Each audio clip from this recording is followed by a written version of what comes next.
కార్యక్రమానికి ముఖ్య అతిథిగా విచ్చేసిన మన నారాయణ ఉన్నత పాఠశాలల ఏజిఎం గుత్తికొండ రమేష్ రెడ్డి గారికి మరియు మా పాఠశాల ప్రధానోపాధ్యాయురాలు మేడం గారికి మరియు మాకు అనుకోని అతిథుల్లాగా మనకు విచ్చేసిన కోదాడు ప్రధానోపాధ్యాయులు గారు మరియు నగరకల్ ప్రధానోపాధ్యాయులు గారు ఇక్కడికి విచ్చేసిన మా యొక్క ఉపాధ్యాయులు నా తోటి ఉపాధ్యాయులు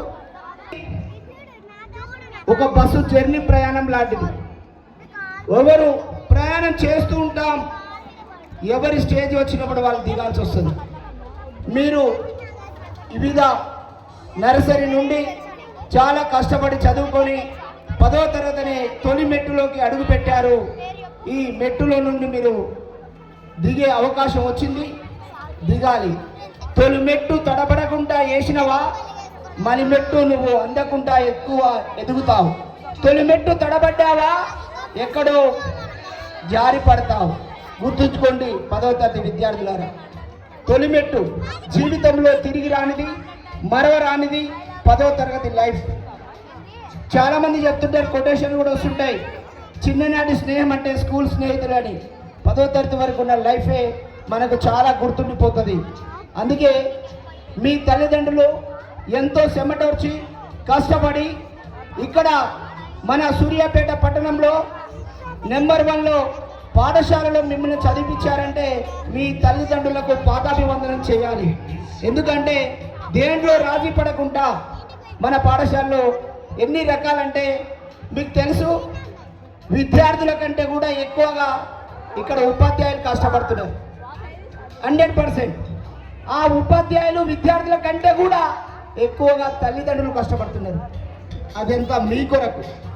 ఈ విషయాన్ని మనలో పెట్టుకొని జాగ్రత్తగా గుర్తుపెట్టుకొని మీరు ఉన్నత విద్యను అభ్యసించడం కోసం ఈ తొలి అడుగు వేస్తున్నారు. ఒక జీవితం అనేది ఒక కొత్త కుండ లాంటిది. మీ జీవితం ఒక కొత్త కుండ. ఈ కుండలో పాలు పోస్తే పాలకుండ అంటారు, కళ్ళు పోస్తే కళ్ళు కుండ అంటారు, కుడితి పోస్తే కుడితి కుండ అంటారు. మీ జీవితంలో ఏది నింపుకుంటారో మీరే ఆలోచించండి. ఎందుకంటే గడిచిపోయిన కాలం మళ్ళీ తిరిగి రాదు. ఇక రాబోయే కాలం చాలా చాలా చాలా చాలా విలువైనది. దయచేసి చిన్నారులారా, మీరు చూస్తూనే ఉన్నారు, మా టీచర్స్ మనకు రమేష్ రెడ్డి సారు ఇన్ని బ్రాంచ్లు చూసుకుంటూ కూడా ఈ బ్రాంచ్ పైన స్పెషల్గా మీ కొరకు వారు 8 గంటలకో 9 గంటలకో విజిటింగో లేదో వచ్చి పోవాలి. కానీ మీతో పాటు 5:50కి ఇక్కడికి వచ్చి ఇంత శ్రద్ధ తీసుకొని వారి కుమారుడు 10వ తరగతి, ఇప్పుడు వారి కుమారుడి కంటే కూడా ఎక్కువగా తన సంస్థ తనకు ఎంతో పిలువనిస్తున్న సంస్థ యొక్కలో చదువుతున్న విద్యార్థుల పట్ల ఎంతో ఉండాలని ఆలోచనతో ఆ విధంగా మమ్మల్ని కూడా ప్రేరేపిస్తూ ముందుకు నడిపిస్తూ మీరందరూ కూడా ఈ ఒక విషయాన్ని గమనించుకోవాలి. కాబట్టి విద్యార్థులు ఇప్పుడు జరగబోయే సమయం చాలా చాలా విలువైనది. దయచేసి విద్యార్థులు నేటి బాలలే రేపటి పౌరులు, మీరు సమసమాజ నిర్మాతలు. ఈ విషయాన్ని గుర్తుంచుకోవాలి. గడిచిపోయినది జరిగిపోయినది మళ్ళీ తిరిగి రాదు.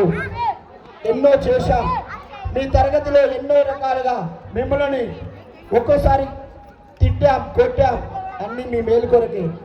ఎంతో కష్టపడి మీ తల్లిదండ్రులు ఇక్కడికి పంపిస్తున్నారు. ఆ విషయాన్ని గమనించండి.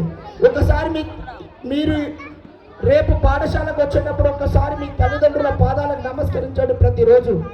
ఆ పాదాలు ఎంత గరటుగా ఉంటాయో చూడండి. మీ పాదాలు సుకుమారంగా ఉండడం కొరకు వాళ్ళు చాలా చాలా కష్టపడుతున్నారు. ఆ కష్ట విలువ తెలుసుకోవాలి, మీరు ఉన్నతంగా రాణించాలి. ఎందుకంటే ఒక్కసారి చూడండి, ప్రతి వ్యవసాయం చేసే తండ్రి కాళ్ళు పగిలిపోయి ఉంటాయి, కానీ ఆయన పగిలిపోయినా కష్టపడ్డా మీ కొరకే. ఆ విషయాన్ని గమనించండి. గడిచిపోయిన సమయం తిరిగి రాదు. మళ్ళీ చెప్తున్నాను, చేసిన తప్పులు మళ్ళీ చేయొద్దు. ఇప్పుడు ఉన్న సమయం చాలా విలువైనది. ఈ విషయాన్ని మనసులో పెట్టుకోవాలి, జ్ఞాపకంగా పెట్టుకోవాలి, ముందుకెళ్ళాలి, మన లక్ష్యాన్ని సాధించాలి. అందుకే లక్ష్య దిశగా అందరు పయనించాలని మనస్ఫూర్తిగా కోరుకుంటూ, నా చిన్నారి విద్యార్థులు మీరు చాలా చాలా సాధించగలరు. ఎందుకంటే ఇక్కడ చూసారా, ఏ గురువు నేర్పలే డ్యాన్స్. నేర్పారా? ఎవరైనా నేర్పారా మీకు డ్యాన్స్? 10th వాళ్ళకి కానీ 9th వాళ్ళకి కానీ ఎవరు డ్యాన్స్ నేర్పలే. అది ఏంటి, మీకు ఇష్టంతో నేర్చుకున్నారు. చదువు కూడా ఎవడో అంటాడే కష్టపడి చదవరా, కష్టపడి చదువుతారు? నో, ఇష్టపడి చదవాలి. ఇష్టపడి చదివితే ఏదైనా సాధించవచ్చు. అందుకే ఇప్పుడు ఇష్టపడినారు కాబట్టి మీరు డ్యాన్స్ చేయగలిగారు. మీరు ఇష్టపడి చదువు కూడా ఇష్టపడి చదవండి, ఏదైనా సాధించవచ్చు. అందుకే ఈ విషయాన్ని మనలో పెట్టుకొని ముందుకెళ్ళాలని మనస్ఫూర్తిగా కోరుకుంటూ, మా ఉపాధ్యాయులు ఎంతగా పోటీ పడుతున్నామంటే ఒక్కొక్కసారి మేము ఫైటింగ్ చేసుకునే రేంజ్కి వెళ్తున్నాం. నా క్లాస్ నాకు కావాలి, నా క్లాస్ నాకు కావాలి. సార్ ఆయనకు ఎందుకు వేస్తారు సార్, నాకు ఎందుకు వేయరు? ఎందుకంటే నాది అనే స్వార్థం పెరిగి ఒక్కోసారి ఫైటింగ్ దాగడపోతుంది. అయినా కూడా మీ కొరకే. దయచేసి ఈ విషయాన్ని మేము మనలో పెట్టుకోవాలి. మంచిగా చదవాలి, మంచిగా రాణించాలని ఆ సరస్వతి తల్లి కటాక్షం మీ అందరికీ ఉండాలని, మీ తల్లిదండ్రుల కష్టార్జితాన్ని ప్రతినిత్యం గుర్తు చేసుకుంటూ మీరు మంచి పాయింట్లు సాధించాలని మనస్ఫూర్తిగా కోరుకుంటున్నాను. జై హింద్, జై భారత్.